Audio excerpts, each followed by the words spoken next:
ශුද්ධ වූ ලූක් විසින් ලියන ලද සුභාරංචිය. ප්‍රාරම්භය.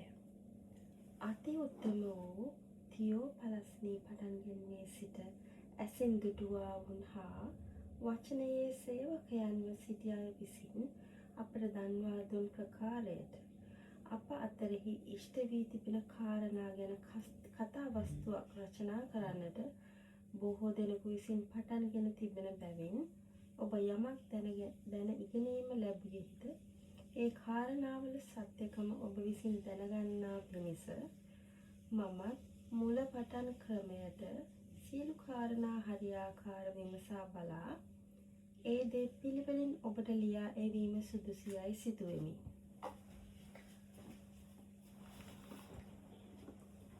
යෝහන් බෞතිස්තගේ උප්පැන්නය කලින් දැන්වීම. යුදේ රජෝ හේරාත්ගේ කාලයේදී අබියාගේ පත්නියෙහි සෙකරියස් නම් එක්තරා පූජකයෙක් සිටියේය. ඔහුට ආරෝන්ගේ දූවරුන්ගෙන් භාර්යාවක් වූවාය. ඇගේ නම එලිසබෙත්ය. ඔවුන් දෙදෙනාම ස්වාමීන් වහන්සේගේ සියලු ආඥා හා නියෝගවලට නිර්දෝෂව හැසිරෙමින් දෙවියන් වහන්සේ ඉදිරියෙහි ධර්මිෂ්ඨව සිටියෝය. එලිසබෙත් වඳ බැවින් ඔවුන්ට දරුවෙක් නොවීය. ඔවුන් දෙදෙනාම වයස්ගතව සිටියෝය. තවද ඔහු තමාගේ පන්තියේ ක්‍රමය ලෙස දෙවියන් වහන්සේ ඉදිරියෙහි පූජක මෙහෙය කරන කල ස්වාමීන් වහන්සේගේ ශුද්ධස්ථානයට ඇතුල්ව සුවඳදුම් ඔප්පු කිරීමට වාරය පූජකයාගේ නිලයේ සිරිත ලෙස පස ඇට දැමීමෙන් ඔහුට වැටුණේය. සුවඳදුම් ඔප්පු කරන වේලාවේ මුළු සමූහය යාඥා කරමින් පිටත සිටියෝය. එවිට දුම් පූජාසනයට දකුණු පැත්තේ ස්වාමීන් වහන්සේගේ දූතයෙකු සිටිනවා ඔහුට පෙනුණේය. සෙකරියස් ඔහු දැක කැළඹී භයපත් වූයේය. නමුත් දේවදූතයා ඔහුට කතා කොට සෙකරියස් බය නොවන්න. මක්නිසාද නුඹේ කනලව්ව අසන ලද්දේය. නුඹේ භාර්යාව වූ එලිසබෙත් නුඹ නිසා පුත්‍රයෙකු වදන්නීය. එවිට යොහන් යන නම තබපන්න. නුඹට ප්‍රීතියක් සන්තෝෂයක් වන්නේය. බොහෝ දෙනෙක් ඔහුගේ ඉපදීමට ප්‍රීති වන්නෝය. මක්නිසාද ඔහු ස්වාමීන් වහන්සේ ඉදිරියේ උත්තමයෙක් වන්නේය. ඔහු මුද්‍රික පානයවත් මද්‍යපානවත් නොබන්නේය. මව් කුස පටන්ම ඔහු ශුද්ධාත්මයෙන් පූර්ණව සිටින්නේය. ඔහු ඊශ්‍රායෙල් පුත්‍රයන්ගෙන් බොහෝ දෙනෙකු ඔවුන්ගේ දෙවි වූ ස්වාමීන් වහන්සේ වෙතට හරවන්නේය. ඔහු පියවරුන්ගේ සිත් දරුවන් දෙසටත් අකීකරුවන් ධර්මිෂ්ඨයන්ගේ ඥානයේ හැසිරීමටත් හරවන පිණිසද සූදානම් වූ සෙනගක් ස්වාමීන් වහන්සේට පිළියෙල කරන පිණිසද එලියාගේ ආත්මයෙන්ද බලයෙන්ද උන්වහන්සේට පෙරටුව යන්නේ යයි කීවේය. සෙකරියස්ද මම මේක කුමකින් දැනගම්ද මක්නිසාද මම මහල්ලෙක්ය. මාගේ භාර්යාවත් වයස්ගතයි දේවදූතයාට කීවේය. දේවදූතයා උත්තර දෙමින් මම දෙවියන් වහන්සේ ඉදිරියේ සිටින්නා වූ ගාබ්‍රියෙල්ය. නුඹ සමග කතා කරන්නටත් මේ යහපත් ආරංචිය නුඹ වෙත ගෙන එන්නටත් එවන ලද්දෙමි.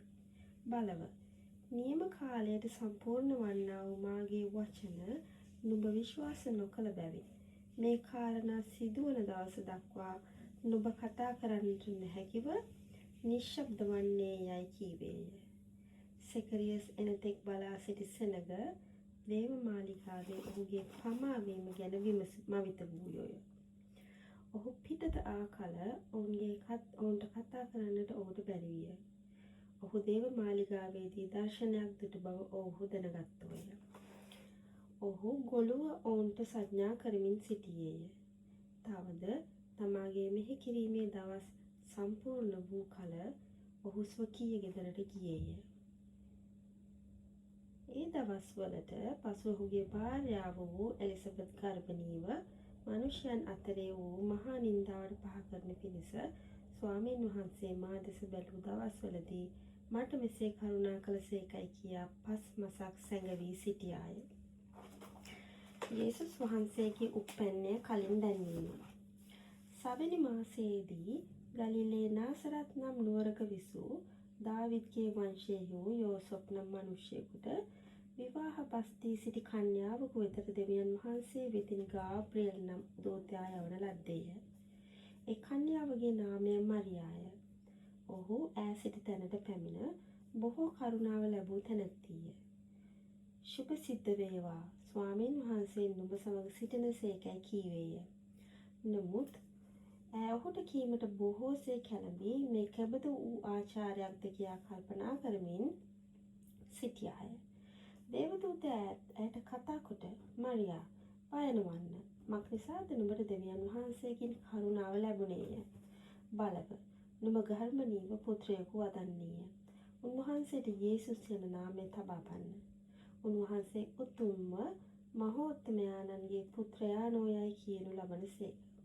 උන්වහන්සේගේ පිය වූ දාවිද්ගේ සිංහාසනය දෙවි ස්වාමීන් වහන්සේ උන්වහන්සේට දෙනසේක. උන්වහන්සේ යාකොබ්ගේ වංශය කෙරෙහි සදාකාලිකව රජ කරම්සේක. උන්වහන්සේගේ රාජ්‍ය කෙළවර නොවන්නේ යයි කීය. එවිට මරියා දේවදූතයාට කතා කොට මා පුරුෂයෙකු නෑදින සිටින බැවින් මේක වන්නේ කෙසේදයි කීවාය. දේවදූතයා ඇයට උත්තර දෙමින් ශුද්ධාත්මයන් වහන්සේ නුඹ කෙරෙහි පැමිණෙනසේක. මහෝත්තමයාණන්ගේ ආනුභාවද නුඹ වසා ගන්නේය. ඒ නිසා උපදින්නට සිටින තැනැත්තේ ශුද්ධය. දෙවියන් වහන්සේගේ පුත්‍රයා නොයයි කියනු ලබනසේක. බලව, නුඹට නෑ වූ එලිසබෙත් ඇගේ මහලු වයසේදී පුත්‍රයෙකු පිළිසිඳ ඉදින්නීය. වදියයි කියන ලද ඇයට දැනට 6 වෙනි මාසයය. මක් නිසාද දෙවියන් වහන්සේගෙන් වූ කිසි වචනයක් බල රහිත නොවන්නේ යයි කීවේය. මරියාද බලව මැනව, ස්වාමීන් වහන්සේගේ දාසිය, නුඹගේ වචනය ලෙස මට වේවායි කීවාය. එවිට දේවදූතයා ඇය කෙරෙන් ගියේය. මරියා එලිසබෙත් බලන්නට යෑම. මරියාගේ ප්‍රශංසා ගීය. ඒ දවස්වලදී මරියා නැගිට කඳුරට කරා යුදේ නුවරකට වහාම ගොස් සෙකරියස්ගේ ගෙට ඇතුල්ව එලිසබෙත්ට ආචාර කළාය. එලිසබෙත් මරියාගේ ආචාර බස් ඇසූ කල ඇගේ කුසේ දරුවා පැන නැංගේය. එවිට එලිසබෙත් ශුද්ධාත්මයෙන් පූර්ණව මහත් ශබ්දයකින් හඬ නගා කියන්නීය. නුඹ ස්ත්‍රීන් අතරෙහි ආශිර්වාද ලද්දීය. නුඹේ ගර්භයේ ඵලයද ආශිර්වාද ලද්දේය. මාගේ ස්වාමීන් වහන්සේගේ මෑණියන් මා ළඟට පැමිණීම කෙසේ සිද්ධ වීද? මක් නිසාද නුඹේ ආචාර ශබ්දය මාගේ කන්වල වැටුණු කෙරීම මාගේ කුසෙහි දරුවා ප්‍රීතියෙන් පැන නැගීය. විශ්වාස කළ තැනැත්ති ආශිර්වාද ලද්දීය. මක් නිසාද ස්වාමීන් වහන්සේ කෙරෙන් ඇයට කියන ලද දේ සම්පූර්ණ වන්නේ යයි කීවාය. එවිට මරියා කියන්නේ මාගේ සිත ස්වාමීන් වහන්සේ වර්ණනා කෙරෙයි. මාගේ ආත්මයද මාගේ ගැලවුම්කාර දෙවියන් වහන්සේ කෙරෙහි ප්‍රීතිමත් විය. මක් නිසාද උන්වහන්සේ ස්වකීය දාසියගේ පහත්කම බැලූසේක. බලව, මෙතෙන් පටන් සියලු පරම්පරාවෝ මට ආශිර්වාද ලද්දීයයි කියන්නෝය. මක් නිසාද බලවත් වූ තැනැත්තන් වහන්සේ මට මහත් දේ කළසේක. උන්වහන්සේගේ නාමය ශුද්ධය. උන්වහන්සේගේ කරුණාව උන්වහන්සේට බය වන්නන් කෙරෙහි පරම්පරාවෙන් පරම්පරාවට පවතී. උන්වහන්සේ ස්වකීය බාහුවෙන් බලය පෑසේක. තමුන්ගේ සිත්වල කල්පනාවෙන් අහංකාරී වූ අය විසිර වූසේක.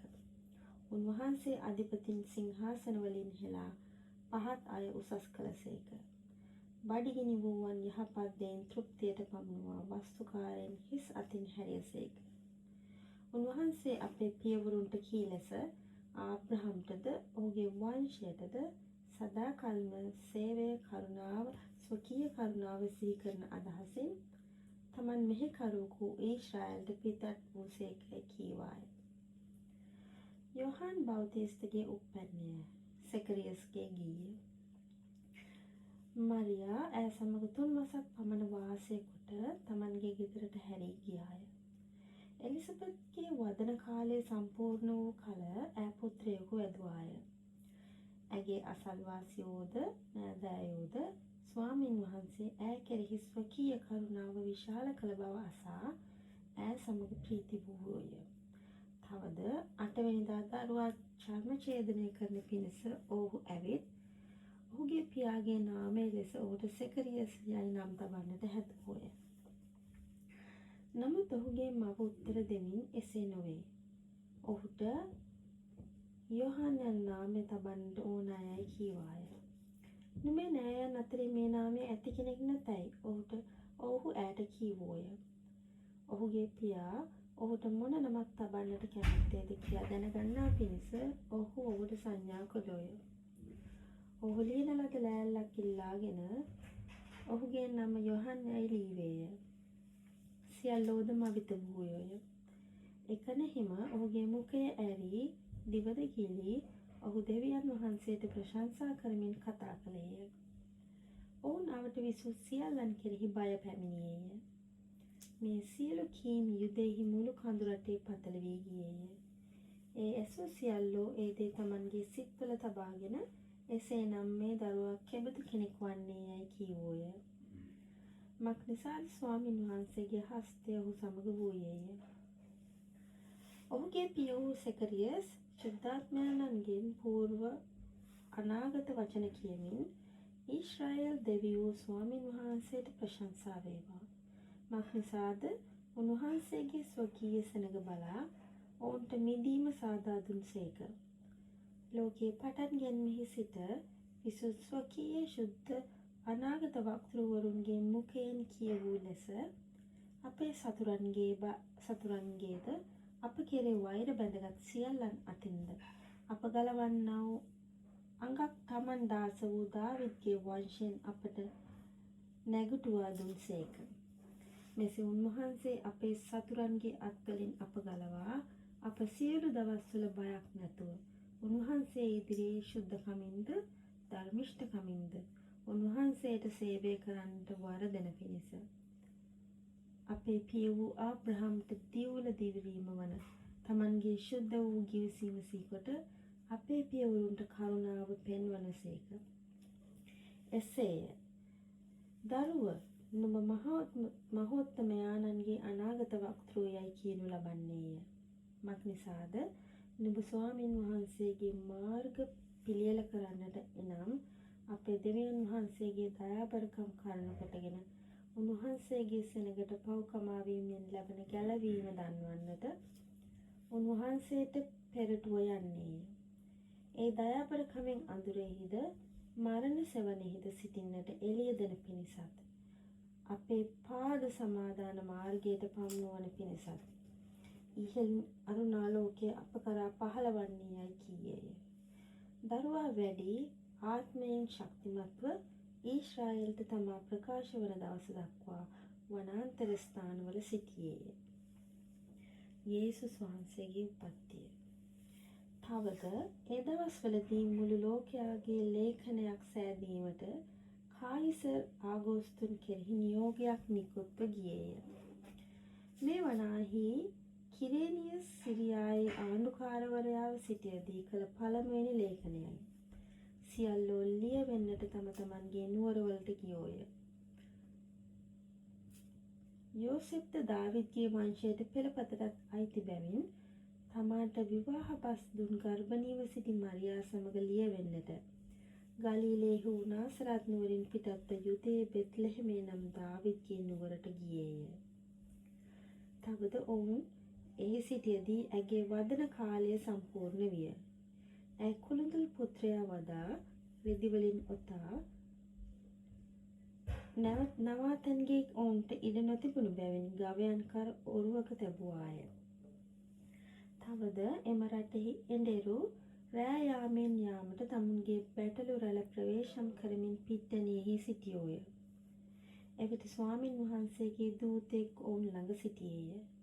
ස්වාමින් වහන්සේගේ තේජස ඔවුන් අවට බැබළුණේය.